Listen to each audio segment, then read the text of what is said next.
And my sources in the Defense Department say that in 8 days, the conventional war will be over and we will have to use nuclear weapons. You see, I have spoken to one US president, and another, and a third. Presidents come and go, but policy does not change. You know why? Because the power of the bureaucracy is very strong. He is right.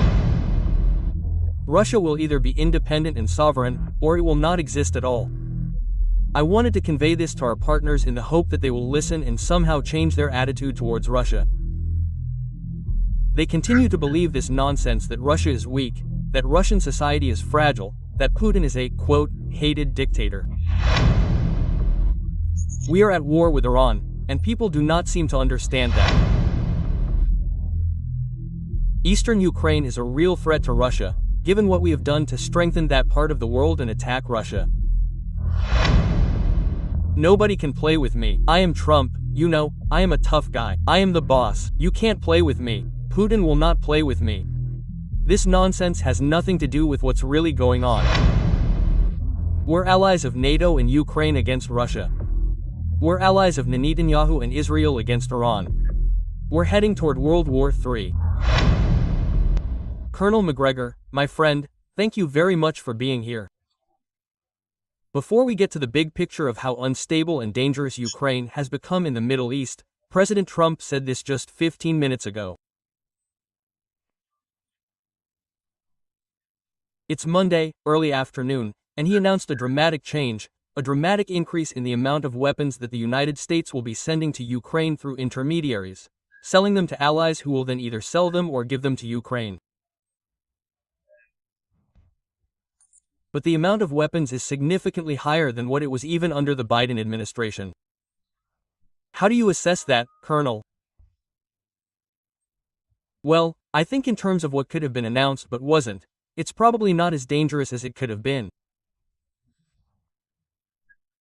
There was some initial discussion about a no-fly zone, which didn't make much sense because the Russians very rarely fly manned aircraft over Ukraine. Almost everything is done by drones, missiles, or drones, whatever you want to call them. So that didn't make much sense. Then there was some discussion about huge tariffs that would be imposed on Russia. And it looks like President Trump has backed out of that, delayed it for 50 days, which I think is the least disruptive thing for him at this point. So what kind of weapons? I don't know. I mean, obviously we're going to try to send them missiles. I don't know what else we have planned. I don't think we have any standard missiles, the S-2, 3, 4, 5, 6, etc. So I don't know what else we're giving them or selling to our allies. I don't know what the allies are going to give them. I was prepared for a silly comment in support of the Chancellor's decision to use Taurus missiles against the Russians to attack the manufacturing facilities in Russia that produce so many weapons, missiles and so on. I didn't hear that. So, on the one hand, I think the glass is half full. In other words, it could be a lot worse. And I don't know that what we're sending is really going to have much of an impact. I really don't think that's what they're trying to achieve. I mean, I don't want to get into politics, Colonel. I want to draw on your military experience. At the same time that he made that statement, he said, "This is Joe Biden's war. This is not my war. This is his war if he's going to continue, even increase the arms sales." So basically, the neocons have won. Lynn Seagram is waging a war. Well, I don't think Lynn Seagram is very happy right now because he was hoping to do better. And I think he's done everything he can to manipulate President Trump. If you go back and listen to Seagram's comments, which I looked at this morning because I was too busy yesterday, he was saying, Putin has to understand that you can't play with Trump. And that actually struck me as an interesting statement, because that's the kind of statement that President Trump would really like. Nobody can play with me. I'm Trump, you know, I'm the tough guy, I'm the boss. You can't play with me. Putin won't play with me. Of course, none of that matters. It's nonsense that has nothing to do with what's really going on. But I'm sure it's relevant to some extent. President Trump liked it. But then in the next 24 hours, I think President Trump began to wake up to some grim realities.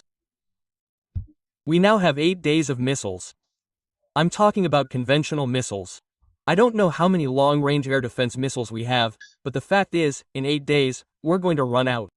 And my sources in the Defense Department tell me that in 8 days, the conventional war will be over and we'll have to use nuclear weapons. And I don't think President Trump wants that. So I think what he's doing is pretty typical of most politicians. Judge, he wants to be a little bit pregnant. Well, how can you be a little bit pregnant? Why do you give some and not all? So ultimately, what has he changed? Nothing. At this point, nothing has fundamentally changed. And interestingly, my sources in the administration tell me that there are very high-level negotiations going on behind the scenes between Moscow and Washington.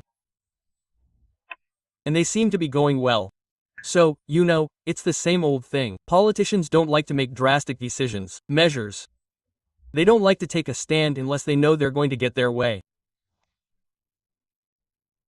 So I think what you're going to get from President Trump is half a loaf and ultimately nothing on the battlefield.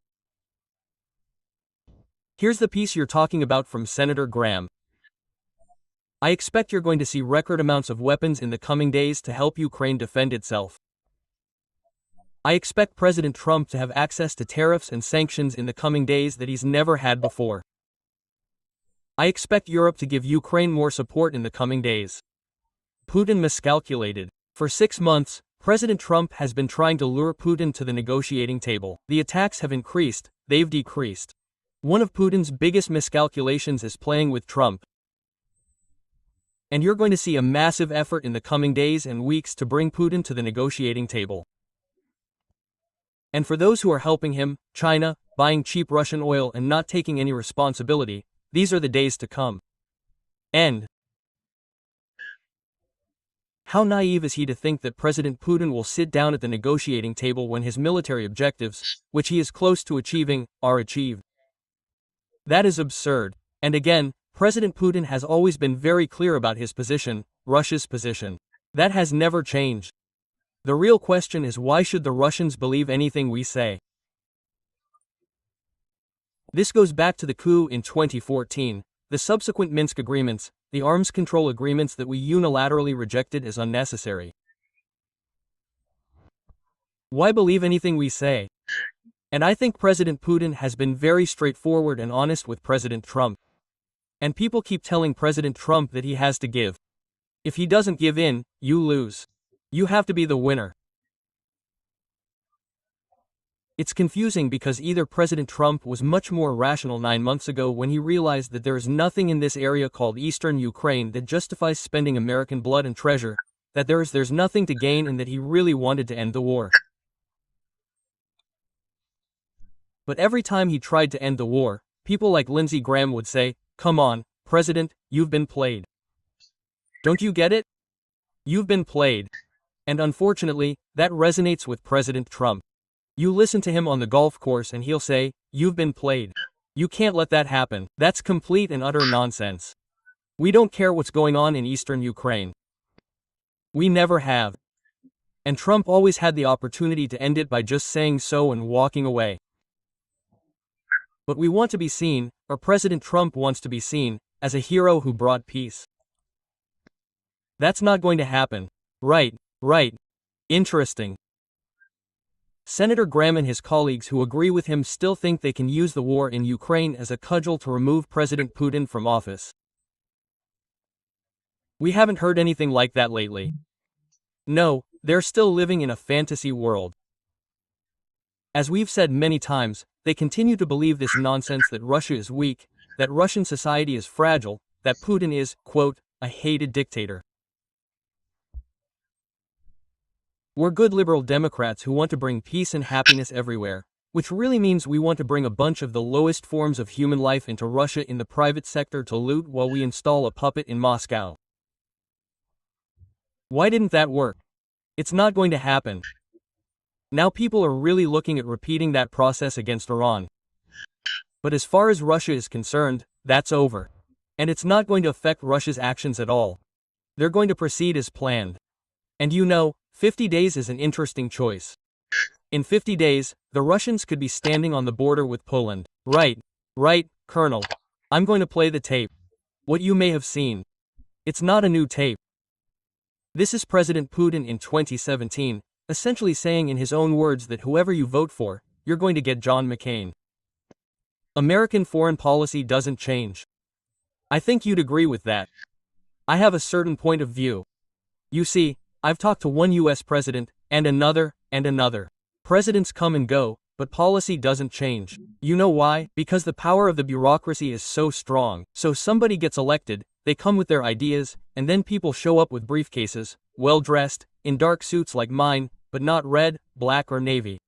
And they start explaining how things should be done. And everything changes right away. You know what I mean? That's it. It happens from one administration to the next. He's right. Does Trump decide for himself or does the deep state tell him what to do? Well, what is the deep state? The Israel lobby, the military lobby. People in the pharmaceutical industry. The intelligence community. Yeah, the intelligence committee, obviously. So I think, he simplified it. It's a very Russian simplification. You have men in dark suits showing up and telling you what to do. Staller? Not red ties, black ties or dark blue ties. Yeah. But, Staller was famous for suggesting to the leader, the man who ran the NKVD in the 1930s, that we have black trucks with meat written on them. And these black trucks would show up in the middle of the night in front of the building. People would be pulled out, they'd be put in a black truck, and they'd disappear. They'd end up in the gulag or they'd just be executed, without trial. But the joke was that the truck had meat written on the side. So everyone who came to Russia and the transes would say, "Oh, look at this. Stalin is doing such a great job. He's providing everyone with meat." Quote, people didn't understand what was going on, so for him, it's very Russian, But that's a little more subtle than that, but it's true. But on the other hand, there's something else going on that I don't think even Putin understands. And that's very important. I don't think President Trump wants to go to war, but he's being pushed into it by a lot of people who think that's the way out of the impasse. So I hear you saying, Colonel, that we're allies of NATO and Ukraine against Russia. We're allies of Netanyahu and Israel against Iran. We're heading for World War III. Well, we also continue to claim that we're confronting China over Taiwan. In other words, we still have this crazy idea that we're going to have to fight the largest country in the world, whose missile arsenal looks small and insignificant compared to Iran's, and that somehow we're going to prevent the Chinese from taking control of Taiwan. At the same time, the Chinese are building up their forces because they see it as a threat to themselves. It's like Cuba, an island off the coast of the United States that has become our enemy. So it's not just the two countries that you mentioned, it's all three. And we're really, really, really screwed. We can't handle the logistical demands. We can't sustain ourselves in all three regions of the world. But nobody wants to make the tough decision that I talked about at the beginning. Do we step back? Do we acknowledge the problems that we have at home? Do we solve those problems? Do we reform the economy? Do we change the way we govern, and do something different? In other words, are we willing to voluntarily give up our political and military hegemony in the world, because that's what this is all about? Putin just gave an interview in the last 14 hours and said something that everybody in Washington needs to hear. He said that either Russia is independent and sovereign, or it doesn't exist. So when you threaten Russia, you threaten it over the problems in Ukraine, because that's vital to the Russian people. They can't have a hostile state coming in there and threatening their existence.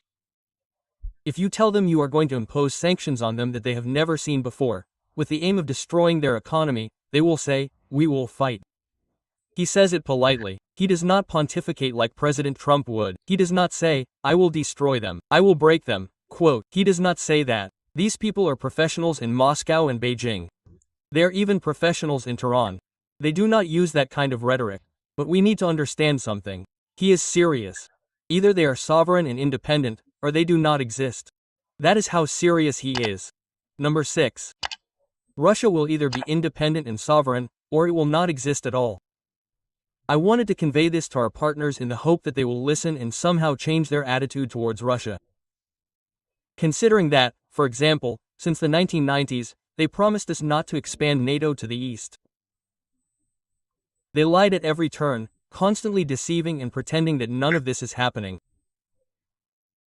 The same was true for many other issues. Therefore, it seemed to me that the time had come to tell our colleagues, we need to live in peace. Let's somehow treat each other with respect, without imposing our will, without trying to suppress someone else's will, taking into account the interests of all participants in international communication. I do not know how effective this was, but since it is often remembered, it seems that it was timely. That is what I want to say, but, unfortunately, it was not heard. We constantly, I want to emphasize, constantly tried to improve relations in order to prevent the situation in which we find ourselves today, and to develop some common rules. As soon as Ivan the Terrible said, "No, we remain orthodox," a legend immediately appeared that he was a cruel tyrant, that he was crazy, and so on. Although no one remembers in this context what Oliver Cromwell did, what happened in England and France. Western history is silent about this. In any case, it does not give such assessments as it was barbarism. Civilization is absent. But they tried to subjugate Russia even then. They were trying to subjugate Russia even then.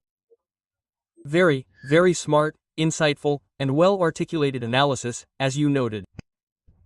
How close we are to World War III. I think the Russians, the Chinese, even the Iranians would still like to do business with us. I don't think they've reached the point yet where they realize that we're impossible to do business with, given our attitudes and our behavior. I still think they think there's a better way. But how long that will last, I don't know. I mean, at some point, everybody gets tired and says, we've had enough. You know, as I said, Cuba is in the Caribbean. What happens on the island of Cuba matters to us. How they govern themselves domestically doesn't really matter. But how they interact with other countries, what technology other countries introduce into Cuba, especially countries that are hostile to us, that's a national security issue. Same with Taiwan and China. It makes no difference. When you go to Ukraine, Ukraine is on the border with Russia. Eastern Ukraine is a real threat to Russia, given what we have done to strengthen that part of the world and attack Russia. So it is hard to avoid. Same thing in Iran. The Iranians are not rabidly anti-American. They would like to do business with us. But how do you do business with a country that says it supports the Israeli strategy of completely fragmenting, disintegrating and destroying Iran? And now we have expanded the war because we have extended it to Azerbaijan. Now we have Azerbaijan that is supposed to destroy the BRICS transportation network that will run from southern Iran to Russia and Europe and vice versa. This is kind of an added bonus that encourages Azerbaijan to invade northern Iran in the hopes of once again dividing, dismembering and destroying Iran as a state. We are the judge everywhere. I am not even sure President Trump understands how independent the CIA, MISH and Mossad are of each other. I don't think anyone has briefed him on the subversive activities that they are engaged in. And no one hasn't explained what the strategic implications are because I think if he did, he'd be uncomfortable. But I don't think he knows. I don't think he fully understands it. Maybe because he doesn't do the math. He won't sit still for long discussions. He oversimplifies. And when you're surrounded by people like Lindsey Graham and the Israeli power brokers and others in the White House, I think it's very difficult to pierce the veil of deception and get to the truth, which I think is what he's looking for. Thank you for your outstanding analysis, Colonel Macgregor. And we look forward to our next meeting. It's always a pleasure to see you.